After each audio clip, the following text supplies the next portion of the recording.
नमस्कार। मैं छत्तीसगढ़ अखबार के यूट्यूब चैनल इंडिया आजकल के लिए सुनील कुमार आज भी स्टूडियो में नहीं हूँ। मैं centre for science and environment CAC की एक कॉन्फ्रेंस है राजस्थान के अलवर ज़िले के निमली में।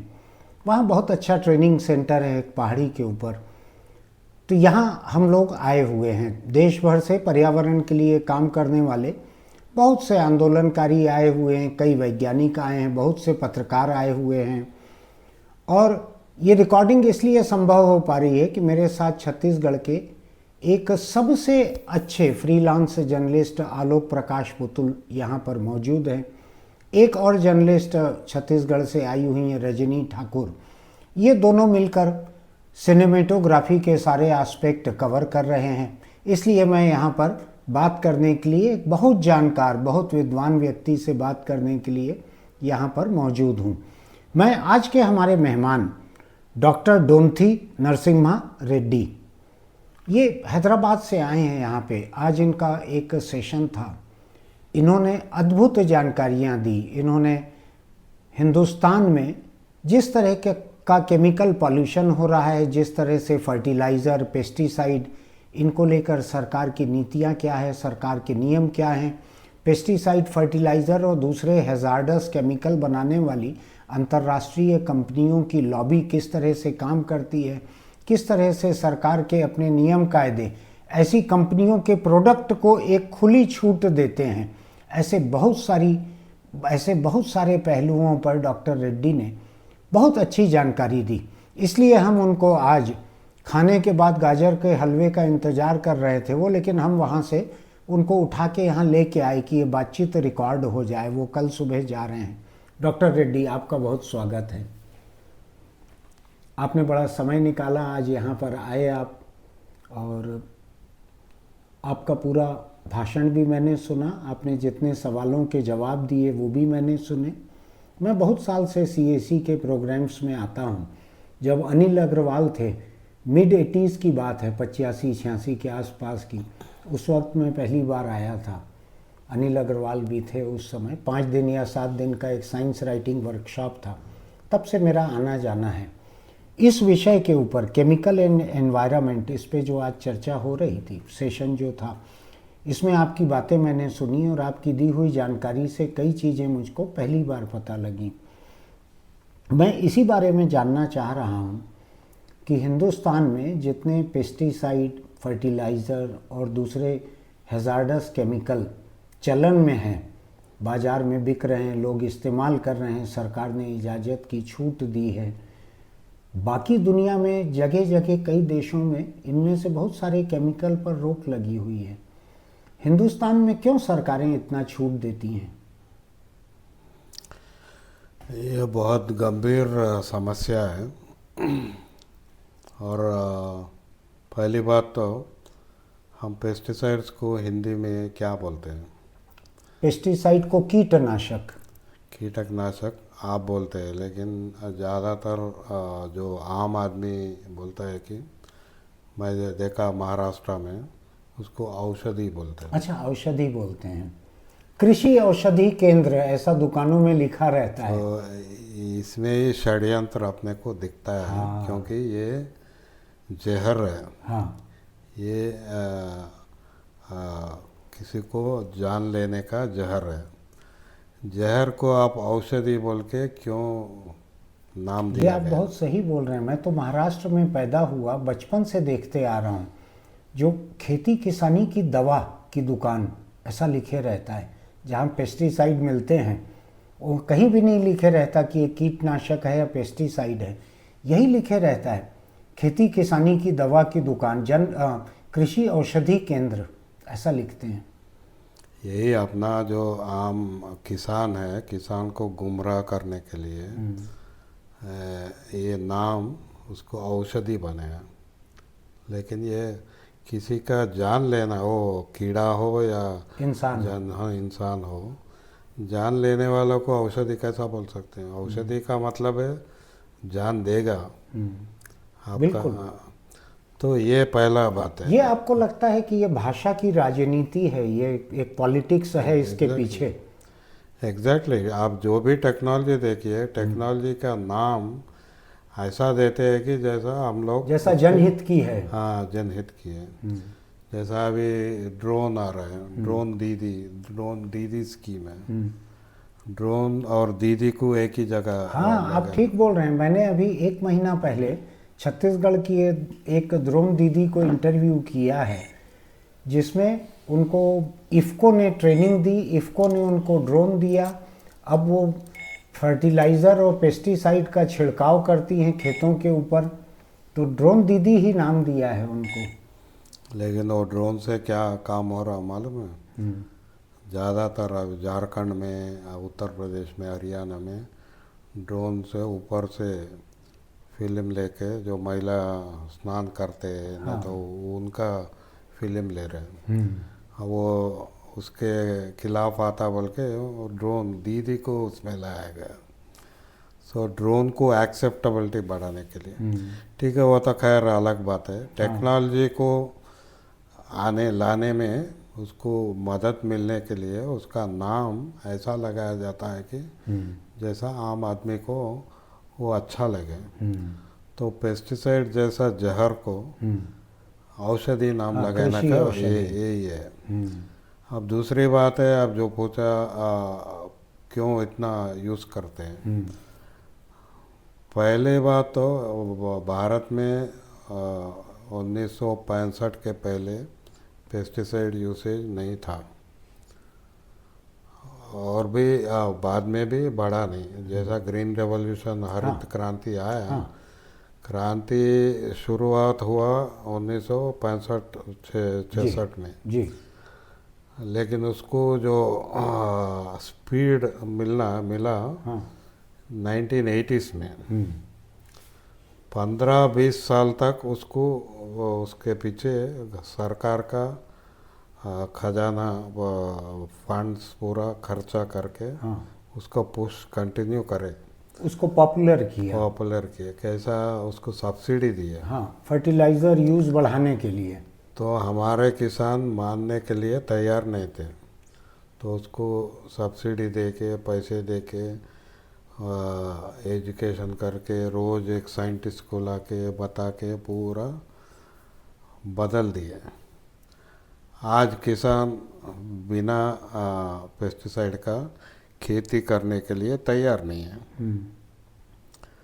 क्योंकि आज का पीढ़ी जो है किसान, नया पीढ़ी जो 35 साल 40 साल का है, ये खेती करने के लिए घर में बाप और दादा को पूछता नहीं क्या करना हो। ये सीधा जाके पेस्टिसाइड शॉप में बैठ के खेती कैसा करना उससे पूछता है, और दुकानदार बतलाता है। जिस जहर में प्रॉफिट ज़्यादा है उसको बताता है कि इससे सब कीड़ा मरेगा। तो ये जो रिलेशनशिप बढ़ा, ये बहुत गंभीर समस्या है। अब दूसरी बात है, ज़्यादा क्यों यूज़ कर रहे हैं? हमारे से ज़्यादा यूज़ करने वाला अमेरिका भी है। लेकिन अमेरिका में वो लोग बोलते हैं कि वहाँ गेहूँ हो या मक्का हो, उसका यील्ड बहुत ज़्यादा आ रहा पेस्टिसाइड से लेकिन जहाँ वहाँ पर भी छोटा किसान नहीं है। बिल्कुल, वहाँ छोटा किसान शायद 500 एकड़ का छोटा किसान है। जो पहले इससे भी छोटा थे वो पूरा छोड़ के चले गए, छोड़ना पड़ा। हमारे पास हालांकि छोटे किसान हैं। अब ये छोटे किसान को एक इकोनॉमिक मॉडल में फंसाया गया कि आप ये बीज डालो, ये बीज डाले तो आपको इसको फर्टिलाइज़र ज़रूरी पड़ेगा। ये फर्टिलाइज़र, ये बीज डालने के बाद फिर उसको पानी देना पड़ेगा, फिर ये तीनों डालने के बाद फिर इसको कीड़ा वीड़ा डिजीज़ कुछ तो भी आता, फिर उसको पेस्टिसाइड यूज़ करना पड़ेगा। तो ये पूरा पैकेज है। ये पैकेज ऑफ ग्रीन रेवोल्यूशन से किसान, आम किसान कर्जे में जा रहा है, मर रहा है, खुदकुशी कर रहा है। लेकिन ये जो देने वाले फर्टिलाइज़र कंपनी प्रॉफिट्स में जा रहा है। पेस्टिसाइड कंपनी प्रॉफिट्स में, बोरवेल कंपनी प्रॉफिट्स बिल्कुल, बीज देने वाला कंपनी प्रॉफिट में, ट्रैक्टर, हार्वेस्टर, सभी जो पंप, किसान को जो इनपुट दे रहे हैं। तो ये इसको बोलते हैं हम लोग, it is a agriculture where the farmer has no freedom. उसको जो फ्रीडम है वो नहीं है, उसका कठपुतली जैसा रस्सी बंधी हुई है सब। हाँ। जैसा नचा रहे हैं वैसा करना पड़ रहा है उसको। वैसा। लेकिन डॉक्टर रेड्डी, मैं एक छोटी सी बात समझना चाहता हूँ। आपने ग्रीन रिवॉल्यूशन का जिक्र किया है। ग्रीन रिवॉल्यूशन के ठीक पहले 65 से चालू हुआ काम, उस पर आपका कहना है। मुझको वही 64-65 का याद है अपने बचपन का। मैं राशन कार्ड लेकर और झोला लेकर राशन दुकान जाता था और अमेरिका से आया हुआ PL 480 का गेहूं उसको लेके आता था। उसको पिसाते थे गेहूं को हम, तो लाल लाल आटा होता था उसका, आपने भी देखा होगा। और उसकी रोटी बहुत कड़ी बनती थी, लेकिन और कुछ अवेलेबल नहीं था। राशन दुकान में वही गेहूं आता था। तो भारत में उपज बहुत कम थी, प्रोडक्शन बहुत कम था, एग्रीकल्चर, अनाज कम होता था। अमेरिका से मदद लेनी पड़ी थी। वो सही नहीं है, ये सही नहीं है, झूठा है, झूठ है। क्योंकि हमारे को ऐसा बताया गया। अभी यूनिवर्सिटी ऑफ स्टैनफोर्ड में और एक अमेरिकन यूनिवर्सिटी में स्टडीज़ किए वो लोग। 1960 में जो फैमिन का बात है, वो फैमिन का कुछ एविडेंस नहीं है। अब उसमें लॉजिकली आप भी देख सकते हैं, भारत उस टाइम पे भारत एक कंट्री था, लेकिन सभी लोग, कम्युनिकेशन नहीं था, रोड्स भी नहीं थे। तो ये फैमिन का बारे में कौन सर्वे करा उस टाइम पे? There is no survey, there is no information. लेकिन खाने की कमी तो थी ना उस समय। मैं वही कह रहा हूँ, खाने की कमी अक्सर कोई प्रदेश में था, पूरा भारत में नहीं था। ठीक है, हालांकि ये लोग गेहूं शिप में भेजे। पूरा भारत में कितना शिप जरूरी था उस टाइम पे? ये लोग कितने शिप भेजे? एक या 2 शिप भेजे। अच्छा, तो ये मतलब है क्या है, ये भारत का फैमिन नहीं है वो, कई जगह होगा। अब वो क्यों है, अब उसमें देखना पड़ेगा। अब तीसरी बात है, गेहूं भारत में 75% गेहूं नहीं खाते रोज। चावल या मक्का ऐसा खाते हैं। तो अगर फैमिन है तो चावल का फैमिन था, अब गेहूं क्यों भेजे? गेहूं भेजे किसको? अमेरिका में सरप्लस था। Exactly, the problem is not, उनको अपना सरप्लस खपाना था। अपना प्रॉब्लम नहीं था, वो उसका प्रॉब्लम था। अपने पास प्रॉब्लम नहीं था। अपने पास हालांकि प्रॉब्लम्स थे फूड डिस्ट्रीब्यूशन में। गांव में जो प्रोडक्शन रिलेशन में, एक बड़ा गांव में एक बड़ा आदमी था, उसके पास 100 एकड़ थे। फिर उसका ये लोग पूरा काम करते थे। फिर उसको खाना ठीक से नहीं मिलता, वो पूरा है। फैमिन कंडीशंस नहीं थे, बिकॉज आपको 1930s में एक रॉयल कमीशन अपॉइंट किया ब्रिटिश गवर्नमेंट, ये भारत में एग्रीकल्चर को स्टडी करने के लिए। और रॉयल कमीशन का रिपोर्ट अभी भी मिलता आपको, अब देखिए। वो लोग बोले यहाँ का एग्रीकल्चर बहुत एडवांस्ड है हमारे से, ये जैसा एग्रीकल्चर करे तो ही अपने को सस्टेनेबिलिटी मिलता। ये ब्रिटिश सर्वे था, ये ब्रिटिश का रॉयल कमीशन किया था 1930s में। तो ये फैमिन का नाम पे हरित क्रांति लाने के लिए अपने को एक कंडीशन निकाले वो लोग। लेकिन हरित क्रांति के बारे में कहा जाता है कि हिंदुस्तान अनाज के बारे में आत्मनिर्भर हरित क्रांति के बाद ही हो पाया। उसके पहले भारत की अनाज की ज़रूरत पूरी नहीं होती थी। वही झूठ है। हम we never imported food grains from any other country. Russia से नहीं, नहीं आया। They sent it because they had surplus. We never imported food grain. Even today we हम लोग लीडर से कहीं आप हल्दी देखिए, चावल देखिए, गेहूं देखिए, हमारा प्रोडक्शन इज द हाईएस्ट। अच्छा, हम थोड़ा सा ये केमिकल की बात पे लौटें तो आपका ये कहना है कि ग्रीन रिवॉल्यूशन के नाम पे फर्टिलाइज़र, पेस्टिसाइड, इन चीज़ों को इंट्रोड्यूस किया गया, इनकी खपत खेतों में बढ़ाई गई, हिंदुस्तानी खेतों में इन चीज़ों की खपत बढ़ाई गई और ये एक तस्वीर बनाई गई कि प्रोडक्शन बढ़ाने के लिए ये चीज़ें ज़रूरी है और हिंदुस्तान में प्रोडक्शन बढ़ाना ज़रूरी है। तो मैं क्या बोलता हूँ, आप अपना खाना में विविधता था। हमारे खाने में गेहूं था, चावल था, फल था, बाजरा था, सब बहुत कुछ था। मिलेट्स से, ग्रेन से थे, विविधता था। तो आप एक ही गेहूं को लेके देखे तो कम लगता हो, एक ही चावल को देखे उसका मापे तो कम लगता।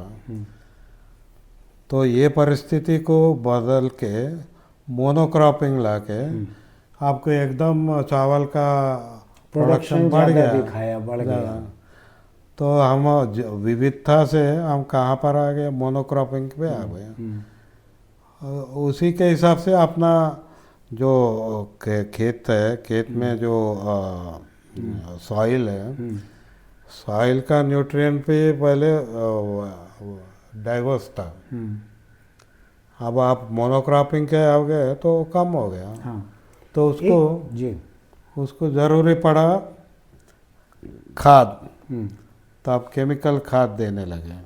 ये बतलाइए डॉक्टर रेड्डी कि ये इंदिरा गांधी के समय में ग्रीन रिवॉल्यूशन ये आगे बढ़ा, अभी तो 10 साल से देश में नरेंद्र मोदी की सरकार है, तो अगर ग्रीन रिवॉल्यूशन ने केमिकल और इनका कंजम्पशन बढ़ा दिया था, अब किसी सरकार के हाथ में नहीं है क्या कि इसको रिड्यूस किया जाए, कम किया जाए, केमिकल पॉल्यूशन को, पेस्टिसाइड को घटाया जाए?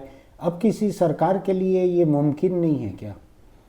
पहली बात तो ग्रीन रेवोल्यूशन लाल बहादुर शास्त्री के टाइम पे आया। हाँ, वो लेकिन आगे नहीं, आगे इंदिरा गांधी, मैं 1970s में पढ़ा, वो पेस्टिसाइड के खिलाफ थी। अच्छा। इनफैक्ट उनकी वजह से ही पेस्टिसाइड इंसेक्टिसाइड एक्ट आया, उनकी वजह से ही वाटर पोल्यूशन एक्ट आया, एयर पोल्यूशन एक्ट आया।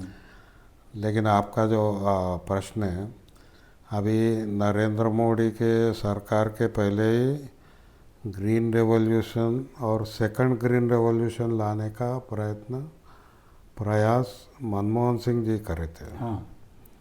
अब ये सेकंड ग्रीन रेवोल्यूशन क्या है, ये जेनेटिकली मॉडिफाइड सीड्स लाना। अब नरेंद्र मोदी जी क्या करे, ये तो डिजिटलाइजेशन करें। सो पहले आप लिबरलाइजेशन, प्राइवेटाइजेशन, ग्लोबलाइजेशन, अभी डिजिटलाइजेशन है। सो अभी मॉडर्नाइजेशन के साथ साथ भारत का एग्रीकल्चर को डिजिटाइज करने का प्रयास ये अभी का सरकार कर रही है। एग्रीकल्चर कैसे डिजिटाइज होगा? अभी उनका जो प्रयास बता रहा हूँ, उनका क्या है, आपका ये खेत में कीड़ा है तो इसको कैमरा से देख के फिर उसको वो इमेज भेज के, ड्रोन से देख कर, नहीं, ये कैमरा से इमेज देख के फिर वो कंपनी देख के उसको एक पेस्टिसाइड डालो बोले तो फिर ये ड्रोन से यूज़ करके रोबोट आके डालेगा। ऐसा है उनका पूरा स्कीम ऐसा है। लेकिन ये क्या हमारा भारत में नहीं होगा, क्योंकि हमारा किसान छोटे हैं। हाँ, पाव एकड़ है, रकबा छोटा है, आधा एकड़। हमारे यहाँ 100 एकड़ वाले किसान 1% भी नहीं है। तो ये डिजिटल इकोनॉमी मॉडल में ये फिट नहीं होता, ये बहुत छोटा है। लेकिन सरकार की कोशिश है कि ऐसा हो। तो ऐसा होने के लिए उनका और एक प्रयास है कि ये जो छोटे छोटे किसान, ये किसान छोड़ के बाहर गया जाना। तो आप हर इकोनॉमिक सर्वे में देखिए, हालांकि अभी जो 2024 अभी जो बजट का पहले जो इकोनॉमिक सर्वे है उसमें स्पष्ट में बताया कि हमारे किसान खेती छोड़ के और काम करे तो अच्छा है। तो खेती छोड़ो बोल के इनका पॉलिसी है। तो ये खेती छोड़ने के लिए अगर मोटिवेट करेंगे तो अनाज की ज़रूरत कहाँ से पूरी हो पाएगी? तो ये मोटिवेट नहीं करेंगे, ये हटाएंगे। मोटिवेशन है आपको बोलेंगे कि ये 10,000 आ रहे हैं, वहाँ 1 लाख आ रहे हैं, आप जाओ। लेकिन ये मोटिवेशन ये यहाँ से हकाल दे रहे हैं। लेकिन ठीक अनाज है, की ज़रूरत कैसे पूरी होगी? अनाज की ज़रूरत कैसा होंगे? ग्लोबलाइजेशन आपको कमी पड़ा तो अमेरिका से यूक्रेन से गेहूं ले लो, कहीं से कुछ कहीं ले से लो, भी ले लो। ऐसा। सो ग्लोबलाइजेशन में आपको कहीं से भी मिलेगा। तो आपको ऐसा लगता है कि सरकार जो है खेती को बढ़ाने के फेवर में नहीं है अभी, ऐसा लगता है? नहीं है, क्योंकि ये जो अभी जो मोदी जी और इससे पहले मनमोहन सिंह इम्प्लीमेंट करे, these are exactly the same reforms which America took up under Ronald Reagan. या IMF वगैरह के सजेशन पे? हाँ, यही रोनाल्ड रीगन, ये पूरा इनका क्या है, लिबरलाइजेशन। ये लिबरलाइजेशन में क्या है, consolidation of land. So land consolidation से यील्ड बढ़ेगा। This is what the liberal economics से। तो लेकिन यील्ड कैसा बढ़ेगा, इसलिए हम पेस्टिसाइड पे आ रहे हैं, मैं पर वापस आ रहा हूँ। आप पूरा जो ये जो नेचर है, राइट, एग्रीकल्चर में नेचर में आप पूरा कट करके पूरा और किसी को बंद कर दे के आप एक ही क्रॉप बढ़ाएंगे तो यील्ड तो आएगा ही। लेकिन वो कितना साल लगेगा यील्ड सस्टेनेबिलिटी? 1 साल 2 साल होगा, फिर तीसरे साल नहीं है, तो इसलिए वहाँ फर्टिलाइज़र यूज़ करना पड़ता। तो America has chemicalized its agriculture and it has achieved yields, but Indian traditional agriculture has achieved yields without chemicalization, and we have been taken away from that traditional agriculture. ये लेकिन अब बहुत साल पहले का, आधी सदी पहले की बात हो गई है कि नहीं, मैं आज का बात कर रहा हूँ। आज मैं तंजावुर में, झारखंड में, वाराणसी में, गुजरात में, महाराष्ट्र में किसान हैं जो 3 एकड़ के 2 एकड़ के वो लोग यील्ड प्राकृतिक एग्रीकल्चर करके बिना केमिकल के 60-70 बैग्स डाल रहे। आज का world record Varanasi organic farmer के नाम पे है, हाईएस्ट यील्ड पर एकड़। यस। अच्छा, ये मेरी जानकारी में था नहीं ये। अब मुझको ये बतलाइए कि जो यूज़ हो रहा है आज, होना चाहिए नहीं होना चाहिए, it is a matter of past. अब तो यूज़ हो रहा है, तो जितने पेस्टिसाइड यूज़ हो रहे हैं, जितने फर्टिलाइज़र यूज़ हो रहे हैं, इनका नुकसान human body, nature, other animals, fishes, birds कैसा कैसा देखने मिल रहा है? क्या दिख रहा है? साइन ऑफ डैमेज क्या दिख रहा है आपको? बहुत गहराई से इनका इम्पैक्ट हो रहा है। जैसे हम 15-20 साल पहले काम कर रहे थे, आज का परिस्थिति बहुत बिगड़ गया। तो जो इम्पैक्ट जो है, पहले हम बात कर रहे थे, आप पेस्टिसाइड स्प्रे करते आपके स्किन के रैशेस आते थे, नहीं तो आँख जलन होता था, नहीं तो लूज मोशंस होते थे, सर दर्द होता था। These are the minimal visible impacts. लेकिन अभी क्रॉनिक इम्पैक्ट बोलते हैं। क्रॉनिक मतलब वो बहुत गहरा से इम्पैक्ट है, बहुत लंबा जो उसका कैंसर वगैरह हो रहा है, जो ये पंजाब में कई जगह सामने आया। कैंसर एक मैं है। सुनता हूँ पंजाब से राजस्थान के लिए एक ट्रेन जाती है जिसका नाम एक कुछ और है, ये लेकिन उसको एक कैंसर ट्रेन कहते हैं। एक नहीं, अभी 3 ट्रेन है। बठिंडा से एक हाँ ट्रेन जैसलमेर जाता था, हाँ, क्योंकि जैसलमेर में एक हॉस्पिटल है, वो लोग फ्री ट्रीटमेंट देते कैंसर का। कैंसर। अभी 3 ट्रेन है, एक दिल्ली जाता है, एक वो जैसलमेर, और एक बॉम्बे जाता है। सब कैंसर सब पेशेंट जाते कैंसर हैं। पेशेंट्स है। वो लोग हर हफ्ते नहीं तो हर महीना केमिकल रेडिएशन थेरेपी लेना, नहीं हाँ, तो रेडिएशन थेरेपी के लिए जाते रहते हैं। तो ये एग्रीकल्चर केमिकल्स जो हैं उसकी वजह से हुआ है ये। डेफिनेटली, डायरेक्ट एक्सपोजर हुआ क्योंकि जिनको।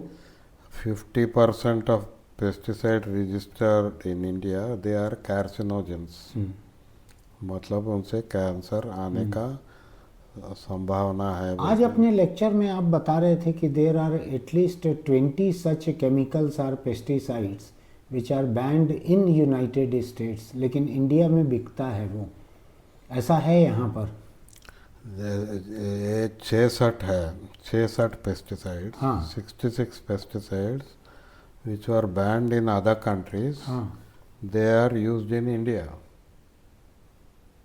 ये 2006 का परिस्थिति था, अभी शायद बढ़ गए अभी। तो आपके जैसे जो एक्टिविस्ट हैं ये इस मुद्दे को सरकार के सामने उठाते नहीं हैं? उठाया तो ही वो बाहर आया 26 पेस्टिसाइड्स का।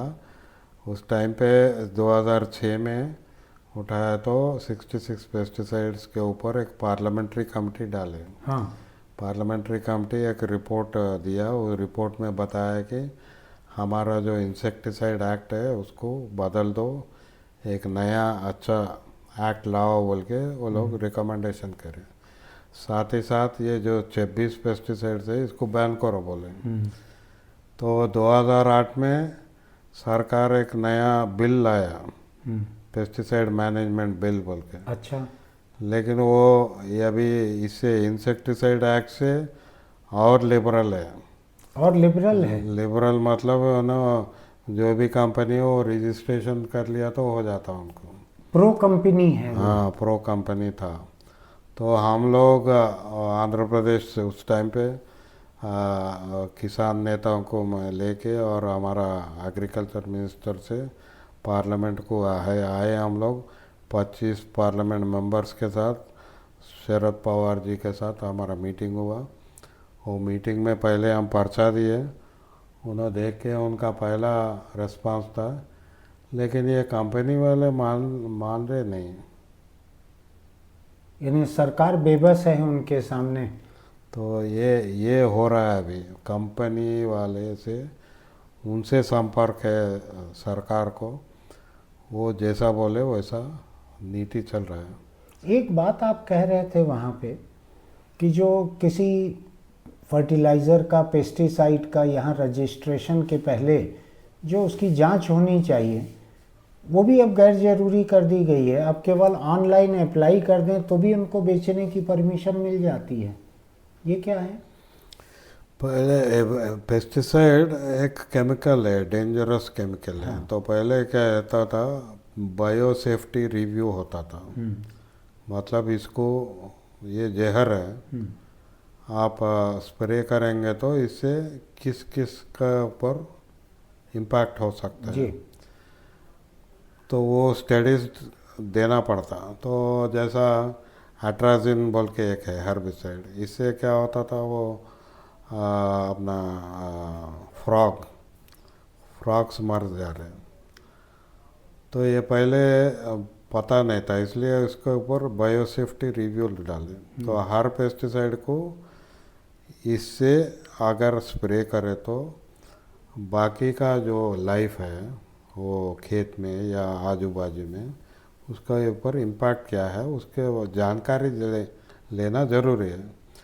दूसरा है अपना ये एफिशिएंसी, एफिकेसी। हाँ, अगर कितना ये असर होता है हाँ, उसका। ये स्प्रे करने से वो कीड़ा मरता है या नहीं। तो अभी क्या है, हम पेस्टिसाइड को अप्रूवल देते टाइम सेंट्रल इंसेक्टिसाइड बोर्ड, वो लोग अप्लाई करते कि ये हम पेस्टिसाइड इसलिए डाल रहे कि ये खेत के ऊपर, जैसा गेहूँ में ये वाइट फ्लाई आता तो इसको मारने के लिए हम लाए हैं। हाँ। तो ये जो रिव्यू करे तो इससे वो प्लांट के ऊपर या आजू बाजू के लाइफ के ऊपर क्या इम्पैक्ट होता, फिर ये वो कीड़ा मरता क्या, ये पूरा रिव्यू करने के बाद वो भी डेटा उन्हीं देता पेस्टिसाइड कंपनी। ये लोग इंडिपेंडेंट नहीं करते हैं, सरकार का अपना इंडिपेंडेंट ट्रायल का कुछ नहीं है। वो लोग ही डेटा देते हैं, वो देख के वो डेटा सही है अच्छा नहीं है देख के अप्रूवल देते थे। अब वो प्रोसेस भी कम कर दिया। एक और बात जो उठी आज चर्चा में, वहाँ रिचर्ड महापात्रा ने जो कही कि भोपाल गैस ट्रेजेडी जो हुआ उसमें MIC जो जहरीली केमिकल उसमें जो था, उसको कॉन्फिडेंशियल एग्रीमेंट क्लॉज में प्रोटेक्ट कर दिया और बताया नहीं गया कि इस केमिकल का क्या कंपोजिशन है, तो उसकी वजह से लोगों का इलाज नहीं हो पा रहा था।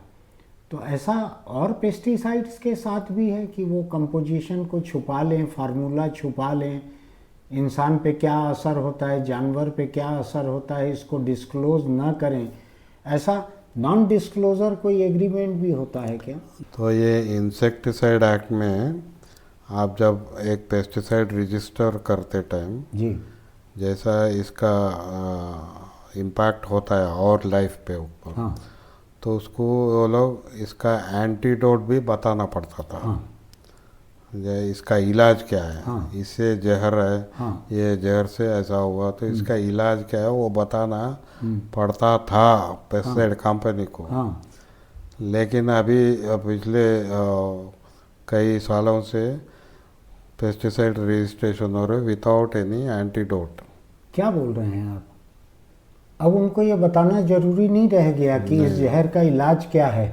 किसी ने गलती से पी लिया, किसी के लग गया, किसी को कुछ हो गया, तो अब इलाज उनको बताना जरूरी नहीं है। मरना है तो तुम मरो।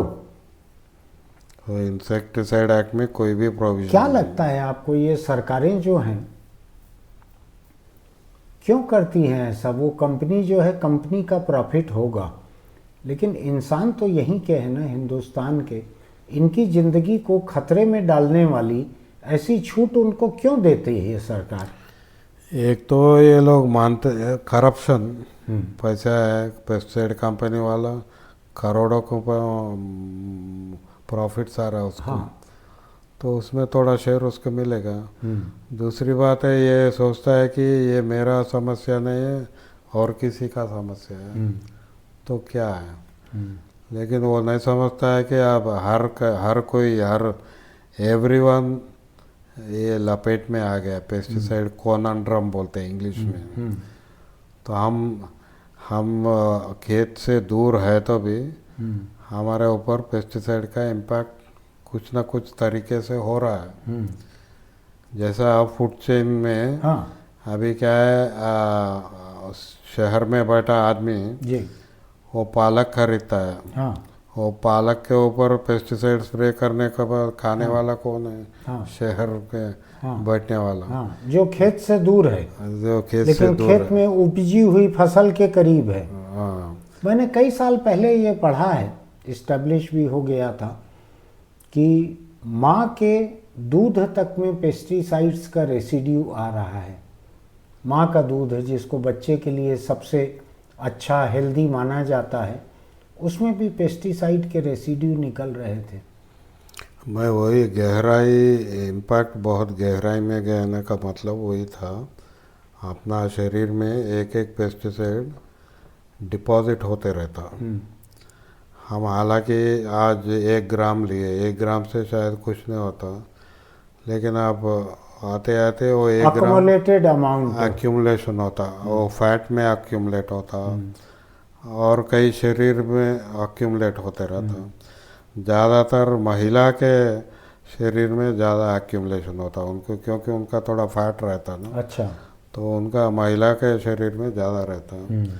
तो इसलिए द अदर इम्पैक्ट इज़ ये पेस्टिसाइड का एक है कि फॉरएवर केमिकल बोलते हैं इसको। बिल्कुल, मैं उसी पे आ रहा था, ये शब्द यूज़ करने वाला था।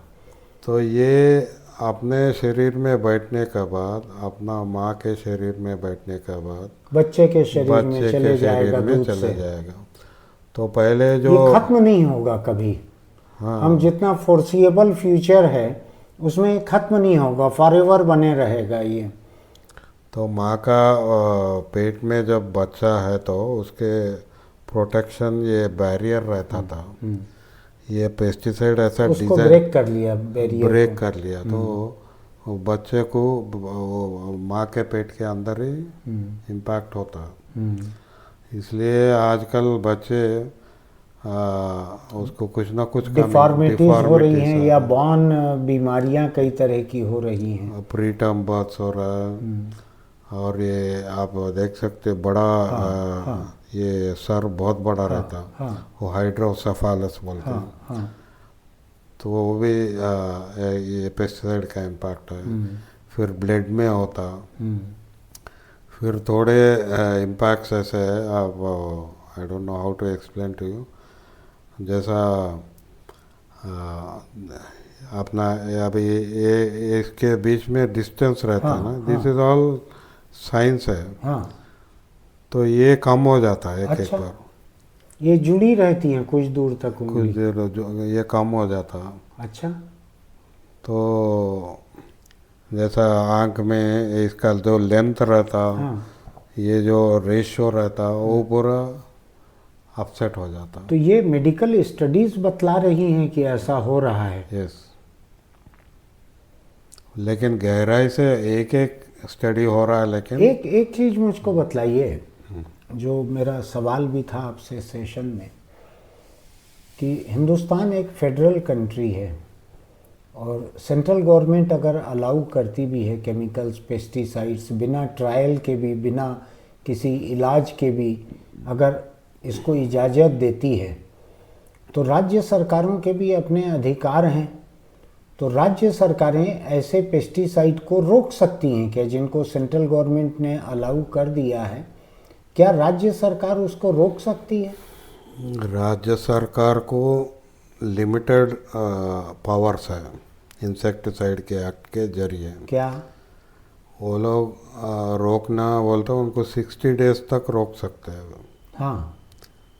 एंड एक्सटेंशन अनदर 30 डेज, तो टोटल 90 3 डेज। महीना हुआ। हाँ, बस बाद में वो लोग नहीं रोक सकते। यानी आपका कहना यह है कि सेंट्रल गवर्नमेंट ने अगर किसी पेस्टिसाइड की सेल को इजाज़त दे दी है, छूट दे दी है, तो उसको राज्य अपने इलाके में 90 दिन से ज़्यादा नहीं रोक सकता। नहीं। तो राज्य अपने विधानसभा में कोई कानून बना के उसको बैन नहीं कर सकता? वो एक है अभी मुद्दा कि ये पेस्टिसाइड एग्रीकल्चर के इसमें आता क्या या इंडस्ट्री के नीचे आता क्या। अच्छा। एग्रीकल्चर के नीचे आया तो राज्य सरकार को अधिकार है। लेकिन ये लोग सीड है, बीज है, बीज एग्रीकल्चर के नीचे आता है। लेकिन राज्य सरकार अपना हक लेने के लिए तैयार नहीं है। ये जिम्मेदारी लेना नहीं चाहती राज्य सरकार? नहीं चाहते। कोई राज्य नहीं रोक रहा है ऐसा? नहीं, किसी ने कानून नहीं बनाया? नहीं, एक दो सरकार है, जैसा केरला है, सिक्किम है, उत्तराखंड है। वो लोग ऑर्गेनिक डिक्लेयर करें, क्योंकि उनका एक रास्ता है कि पेस्टिसाइड लाइसेंसिंग इनके पास है, अधिकार है स्टेट के पास। हाँ। वहाँ रजिस्ट्रेशन होने के बाद फिर यहाँ किसको लाइसेंस देना पड़ता। वो लाइसेंस पावर राज्य सरकार के पास। तो केरला ये पावर को यूज़ करके ग्लाइफोसेट को बैन कर दिया। वहाँ लाइसेंस बंद कर दिया। वो ग्लाइफोसेट वहाँ सेल नहीं होता। हालांकि तमिलनाडु से इलीगली आता, लेकिन केरला तो बैन है। तो ये 90 दिन के बाद भी कंटिन्यू है बैन? लाइसेंस का भी पूरा बंद कर सकते हैं। हाँ, वही मुझको लग रहा था कि फेडरल स्ट्रक्चर में राज्यों के अधिकार ज़्यादा होने चाहिए, वो रोक सकते होंगे। तो कोई रास्ता है ऐसा? एक रास्ता है, लेकिन हर सरकार लेने के तैयार रहना। जैसा उड़ीसा है, उड़ीसा अभी पैराक्वाट बैन करो बोल के रिकमेंड किया, लेकिन केंद्र सरकार अभी तक माना नहीं, वो लोग चुपचाप बैठ गए। महाराष्ट्र जैसा यवतमाल में 2017 पेस्टिसाइड पॉइजनिंग इंसिडेंट है, वो लोग 5 पेस्टिसाइड को बैन करो बोल के रिकमेंडेशन लिखे, अभी तक जवाब नहीं आया। लेकिन ग्लाइफोसेट है, ग्लाइफोसेट के बारे में 60 दिन तक, ऐसा 3 साल तेलंगाना बैन करा, महाराष्ट्र बैन करा, आंध्र प्रदेश बैन करा। आपने शायद छत्तीसगढ़ का भी कहा था कि वहाँ भी शायद कोई बैन हुआ था। ऐसा। तो ये लिमिटेड पीरियड के लिए लेने के लिए तैयार है, लेकिन अपना हक लेने के लिए। अब मैं एक आखिरी सवाल आपसे करना चाहता हूँ। जो किसान आंदोलन हुए इतने, जिसमें किसान कानून वापस लेना पड़ा, किसानों ने कई तरह की डिमांड सामने रखी, क्या किसानों की किसी मांग में ये केमिकल पेस्टिसाइड फर्टिलाइज़र, इसके बारे में कोई बात उठती है कि नहीं उठती है? नहीं, ये स्पेसिफिकली नहीं उठा है, लेकिन ये हालांकि जो किसान को जो फ्रीडम है उसके बारे में बात कर रहे थे। हाँ। तो फ्रीडम, लेकिन फ्रीडम तो आज भी है, अगर कोई किसान चाहे कि मुझको यूज़ नहीं करना है पेस्टिसाइड। नहीं, ये इकोनॉमिक मॉडल से फ्रीडम पूछ रहे थे। हाँ।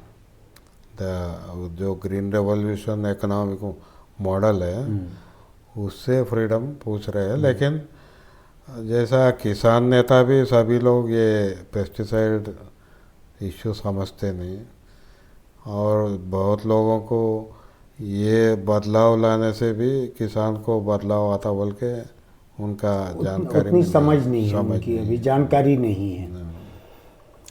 डॉक्टर रेड्डी, आपसे बातचीत बहुत दिलचस्प रही। मुझको तो किसानी और पेस्टिसाइड फर्टिलाइज़र इसके बारे में कम थी जानकारी, मेरा सब्जेक्ट नहीं था। आपके लेक्चर से मुझको बहुत कुछ जानने मिला अभी की इस बातचीत से, और मुझको बहुत सारी जानकारी मिली। आपका बहुत बहुत धन्यवाद हमारे लिए समय निकालने को। मेरी शुभकामनाएं हैं कि ऐसे खतरनाक केमिकल्स के खिलाफ जो भी आप जन जागरण का एक मूवमेंट चलाते हैं उसको कामयाबी मिले और लोगों को इसके खतरे समझ में आए। फिर मिलेंगे हम। ये आप जुड़ने से ही वो कामयाबी मिलेगी, तो हम सब लोग मिलके करना। जी, बहुत शुक्रिया आपका। Thank you.